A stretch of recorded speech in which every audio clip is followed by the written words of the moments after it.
Мы рады приветствовать вас на нашем канале «Голос верующего». Сегодня я говорю как мужчина, который выбирает жить по заповедям, а не по эмоциям. Я говорю о силе, которую мир считает слабостью, о спокойствии, которое разрушает страх. Если ты ищешь ответ, как устоять, когда все рушится, досмотри до конца, потому что в конце ты поймешь, почему Иисус молчал в самые страшные минуты. И если эта тема откликается в тебе, поддержи видео лайком и подпишись сейчас. Возможно, именно это послание сегодня удержит чью-то душу от отчаяния. Первый урок я принимаю из того момента, когда Иисус Христос спал в лодке во время бури. Ученики кричали, паниковали, но Он был спокоен. В Евангелии сказано: «И Он сказал им, что вы так боязливы, маловерные». Марка 4:40. Я учусь не метаться, когда в моей семье трудности, когда счета давят, когда люди обвиняют. Спокойствие — это доверие Богу. Это не бездействие, а внутренняя тишина, из которой рождается правильное действие. Второй урок – молчание перед обвинением. Когда его судили, он не оправдывался. Он истязуем был, но страдал добровольно и не открывал уст своих. Исайя 53:7. Я понимаю, не на каждую провокацию нужно отвечать. В моей жизни бывают ситуации, когда меня несправедливо осуждают, но я выбираю не разжигать конфликт, а сохранить достоинство. Спокойствие — это щит от разрушительных слов. Третий урок – управление гневом. Да, он изгнал торгующих из храма, но это был не хаос, а святая решимость. «Дом мой домом молитвы наречется». Матфея 21:13. Я учусь отличать святую твердость от вспышек раздражения. Спокойствие — это не отсутствие силы, это сила под контролем. Мужчина, который владеет собой, сильнее того, кто побеждает в споре. Четвертый урок – отвечать мягкостью на жесткость. «Блаженны кроткие, ибо они наследуют землю». Матфея 5:5. В обычной жизни это значит, когда на работе кричат, я говорю тихо. Когда дома напряжение, я первым ищу мир. И именно здесь скрыта тайна, о которой редко говорят. Спокойствие ломает цепь зла. И дальше я расскажу историю человека, который потерял все, и именно тишина спасла его семью. Если чувствуешь важность этого, поставь лайк сейчас, чтобы больше людей услышали это слово. Пятый урок — не спешить отвечать, когда внутри все кипит. В книге Притчи сказано: «Долготерпеливый лучше храброго». Притча 16:32. Я понимаю это так. Настоящий подвиг — не накричать, когда хочется, не хлопнуть дверью, когда больно. В жизни мужчины бывают моменты, когда одно слово может разрушить годы доверия. И именно пауза, именно тишина становятся спасением. Спокойствие — это пространство, где Бог дает мудрость. Если я научусь ждать несколько секунд перед ответом, я предотвращу последствия, которые потом невозможно исправить. В этом скрыта сила зрелости. Шестой урок – доверять Богу в ожидании. Когда Лазарь умер, Иисус не побежал сразу, хотя любил его. Это болезнь не к смерти, но к славе Божией. Иоанна 11:4. Я учусь не паниковать, когда ответ не приходит мгновенно. В нашей жизни задержка не отказ. Спокойствие в ожидании – это вера, что Бог действует даже тогда, когда я ничего не вижу. Бывают времена, когда тишина пугает больше, чем буря. Но именно в этой тишине формируется характер и укрепляется доверие. Седьмой урок – сохранять мир внутри, даже если вокруг предательство. Когда Иуда пришел с поцелуем, Иисус сказал: «Друг, для чего ты пришел?» Матфея 26:50. Я понимаю, предательство не должно превращать меня в ожесточенного человека. В жизни бывают удары от тех, кому доверял, но если я позволю гневу управлять мной, я потеряю себя. Спокойствие — это способность остаться верным своим принципам, даже когда другие от них отказались. Восьмой урок — прощение как высшая форма внутреннего мира. На кресте прозвучали слова «Отче, прости им, ибо не знают, что делают». Луки 23:34. Это не просто фраза, это вершина силы. Я учусь прощать не потому, что боль исчезла, а потому что хочу быть свободным. Непрощение разрушает изнутри. Спокойствие приходит тогда, когда я отпускаю право на месть и доверяю суд Богу. 9-й урок. Молиться, прежде чем действовать.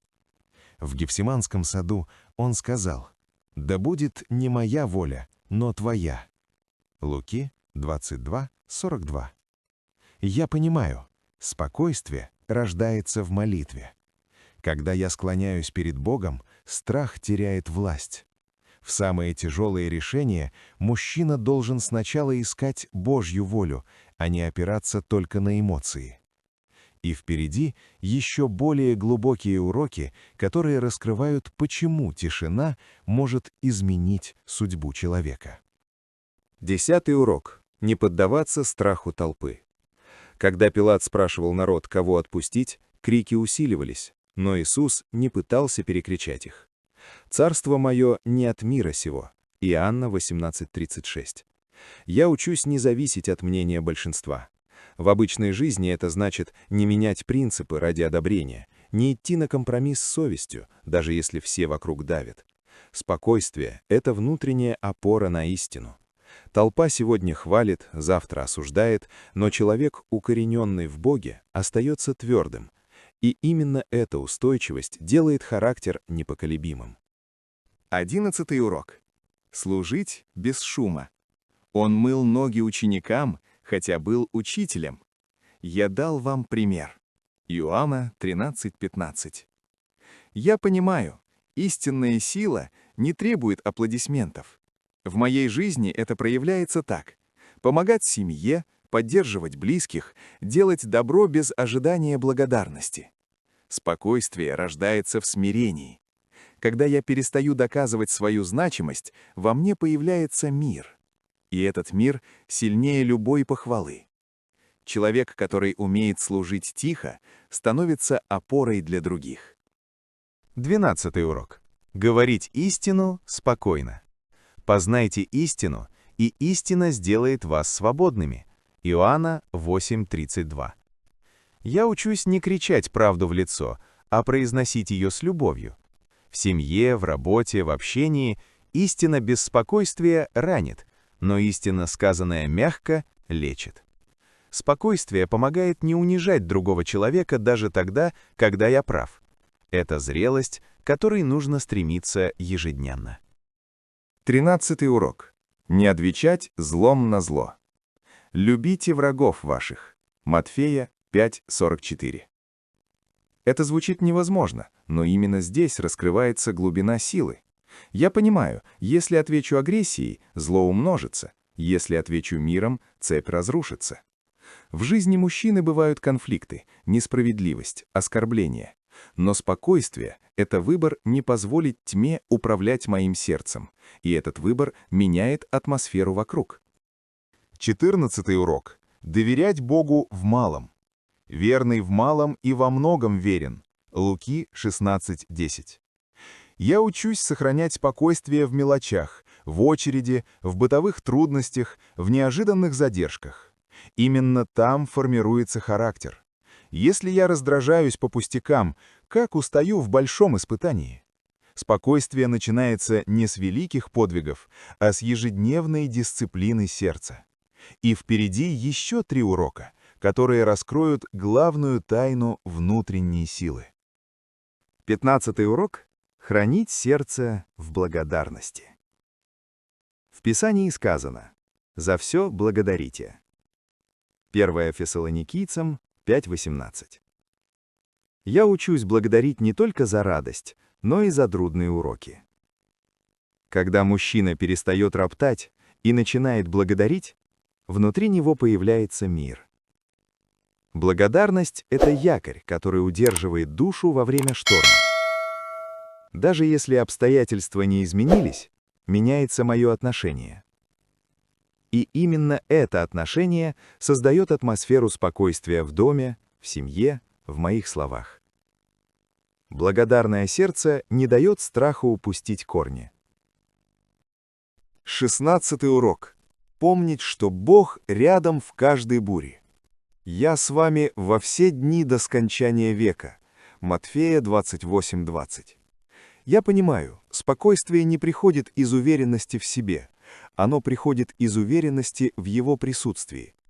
Когда я осознаю, что не один, страх теряет силу. В жизни бывают моменты одиночества, когда кажется, что никто не понимает. Но именно вера в Божье присутствие возвращает равновесие. Спокойствие — это знание, что даже в тишине Бог действует. 17-й урок. Доверять Богу до конца. На кресте прозвучало «совершилось». Иоанна 19:30. Это было сказано не в отчаянии, а в уверенности. Я учусь доводить начатое до конца без паники и сомнений. Спокойствие — это верность своему пути, даже если он труден. Мужчина, который не бросает дело на полпути, становится примером для других. И именно в верности раскрывается сила характера. Я вижу, как эти уроки работают в реальной жизни. Один отец потерял работу, но вместо крика и отчаяния выбрал молитву и спокойствие. Его мир передался семье. Через время пришла новая возможность. Спокойствие не отменяет трудностей, но помогает пройти их достойно. Именно так вера становится живой. Если ты чувствуешь, что тебе не хватает этого внутреннего мира, начни с малого.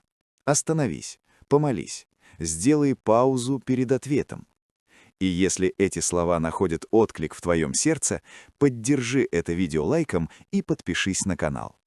Впереди заключительная часть, где я подведу итог и скажу главное, что нельзя пропустить. Теперь я подхожу к главному выводу, который соединяет все уроки в одно целое. Спокойствие — это не врожденная черта характера, а ежедневный выбор. Апостол писал: «Плод же духа — любовь, радость, мир, долготерпение». Галатам 5:22. Мир — это плод, а плод растет постепенно. Я учусь не требовать от себя мгновенной святости, а взращивать ее через дисциплину мыслей, молитву и контроль слов. Каждый раз, когда я выбираю не раздражаться, я укрепляю этот плод. Каждый раз, когда сдерживаю резкость, я строю характер. И именно в этом скрыта настоящая духовная зрелость мужчины. Я наблюдал, как спокойствие меняет атмосферу в доме. Когда мужчина возвращается с работы раздраженным, напряжение передается всем. Но когда он входит с миром в сердце, даже усталость не разрушает гармонию. Лучше блюдо зелени и при нем любовь, нежели откормленный бык и при нем ненависть. Притчи 15:17. Я понимаю, материальное не заменит внутренний мир.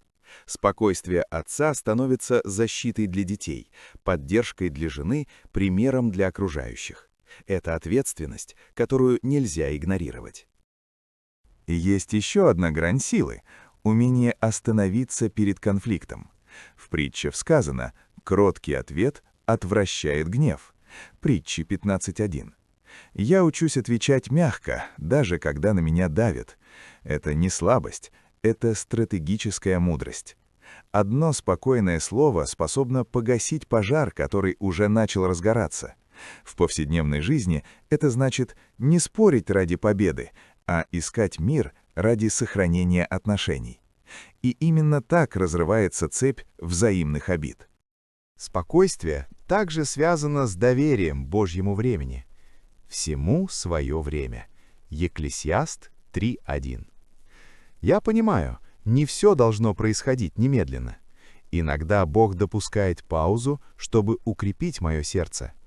Когда я перестаю торопить события, внутри появляется стабильность.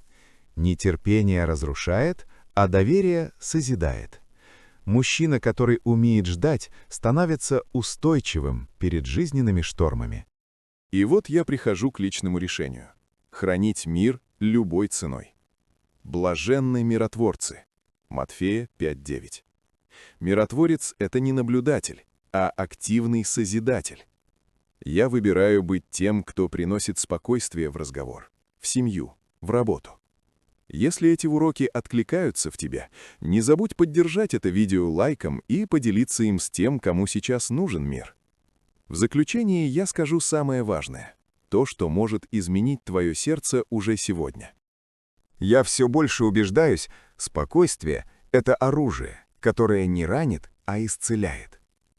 Апостол напоминает: «Не заботьтесь ни о чем, но всегда в молитве и прошении с благодарением открывайте свои желания пред Богом, и мир Божий соблюдет сердца ваши».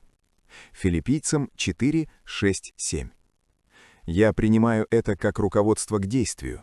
Вместо бесконечного прокручивания тревог я выбираю молитву, вместо паники — доверие. И замечаю, как внутри возникает защита, словно невидимая стена. Мир Божий охраняет мысли.